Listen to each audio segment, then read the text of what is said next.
Quand on regarde les photos des récents sommets pour la paix, que ce soit à Luanda, à Paris, Ou à Doha? Ouais. voilà, à Doha, avec ces grandes poignées de main souriantes, on pourrait vraiment croire que la crise en RDC, la République démocratique du Congo, est sur le point d'être réglée. C'est l'image que la diplomatie veut projeter, en fait. C'est ça. Mais les documents qu'on a épluchés pour cette analyse d'aujourd'hui racontent une histoire radicalement différente. Et franchement, beaucoup plus sombre. Je suis vraiment fascinée par le décalage. C'est le contraste classique entre les salons feutrés et la poussière du terrain, tu sais. Notre objectif avec ce décryptage, c'est justement de déchirer un peu ce vernis diplomatique. Les textes utilisent d'ailleurs une image très forte pour ça. L'analogie du cyclone, c'est ça? Exactement. Ce calme apparent, ce n'est pas du tout la fin de la tempête, c'est carrément l'œil du cyclone. Ce qui veut dire que l'erreur fatale, ce serait de baisser la garde maintenant. Voilà. Mais visuellement parlant, on a quand même l'impression d'une désescalade en ce moment, non? Les communiqués officiels sont plutôt mesurés, les armes semblent se taire un peu. Pourquoi nos sources insistent sur le fait que ce calme est un piège? Parce que sur le terrain, pur et dur, la géographie n'a pas changé d'un seul millimètre. L'Alliance Fleuve Congo, l'AFC, et la rébellion du M23 maintiennent vraiment un étau de fer sur des zones stratégiques. Comme Goma et Bukavu? C'est ça, ils ne lâchent absolument pas les routes d'approvisionnement, ils ne battent pas en retraite. Du coup, ce que les officiels appellent une désescalade, c'est juste une pause opérationnelle. D'accord, donc c'est pas du tout un retrait, c'est un peu comme s'ils retenaient leur respiration sous l'eau en attendant que la météo change à la surface, quoi. Ils utilisent les accords pour se réarmer. Oui, le M23 et ses alliés achètent du temps. Ils attendent que la pression médiatique retombe un peu. Ce qui est la stratégie classique. Absolument. Et surtout, ils guettent un basculement des circonstances géopolitiques internationales pour repasser à l'offensive. Ce qui m'amène à un point qui m'a vraiment fait tiquer dans les rapports. En parlant de basculement géopolitique, les sources évoquent l'impact des élections américaines sur la région. Ah oui, la fameuse théorie sur Washington. On entend souvent ce refrain qui dit qu'un camp précis à Washington, disons les démocrates par exemple, serait l'allié naturel de Kigali et que si le pouvoir change de main, la donne changera pour la RDC. C'est un mythe total. Et les rapports qu'on a lus le démontrent méticuleusement d'ailleurs.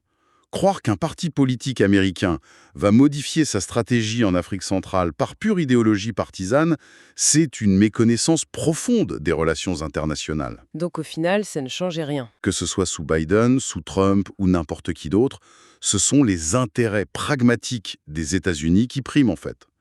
La politique étrangère d'une superpuissance, ça ne fait pas dans le sentimentalisme. C'est quand même fou d'en arriver là. Lier la sécurité nationale du Congo aux résultats électoraux à Washington, c'est littéralement comme si je confiais les clés et le code de l'alarme de ma propre maison aux résultats de l'élection du syndic du bâtiment d'en face. C'est une excellente métaphore. C'est un pari suicidaire. Complètement suicidaire, oui. Et c'est bien pour ça que les sources insistent lourdement là-dessus. L'attentisme est mortel. Attendre un sauveur extérieur, c'est la pire des stratégies. La RDC doit impérativement construire son propre rempart, de l'intérieur. D'accord. Et les documents dressent une feuille de route très claire pour ça, avec 4 piliers non négociables. Le premier, inévitablement, c'est le renforcement de l'appareil militaire, donc les FARDC. Oui, mais attention, ce n'est pas juste... Parce que renforcer l'armée, c'est le discours classique qu'on entend depuis des décennies. C'est très facile à écrire dans un rapport. Mais concrètement, comment on évite de retomber dans les mêmes travers opérationnels? Justement, ce n'est pas qu'une question d'acheter de nouvelles armes. Le document pointe surtout du doigt la fin de l'amateurisme logistique. D'accord, l'intendance. C'est ça. Concrètement, un soldat au front, il doit avoir une chaîne d'approvisionnement en munitions qui tient la route. Il faut une hiérarchie claire et surtout une solde régulière. Si la logistique interne s'effondre, même l'armée la mieux équipée du monde va reculer. Ce qui nous amène logiquement au deuxième pilier, je crois, la cohésion nationale.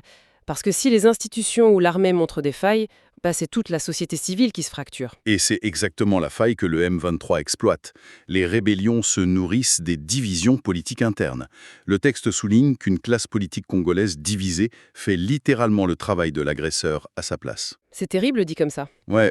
Ensuite, pour bloquer cet agresseur de façon diplomatique, vient le troisième pilier, ce que les auteurs appellent la diplomatie de vérité. Ah, j'aime beaucoup cette expression. Diplomatie de vérité, ça veut dire quoi sur le terrain?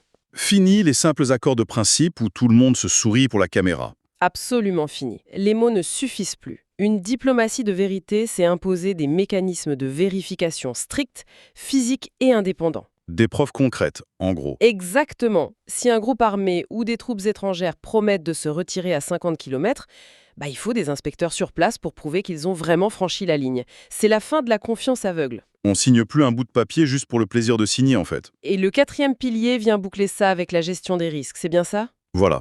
Il s'agit de sécuriser les frontières de manière très proactive et surtout de former les populations locales pour anticiper les crises humanitaires. Ne plus subir, mais prévoir. C'est tout l'enjeu.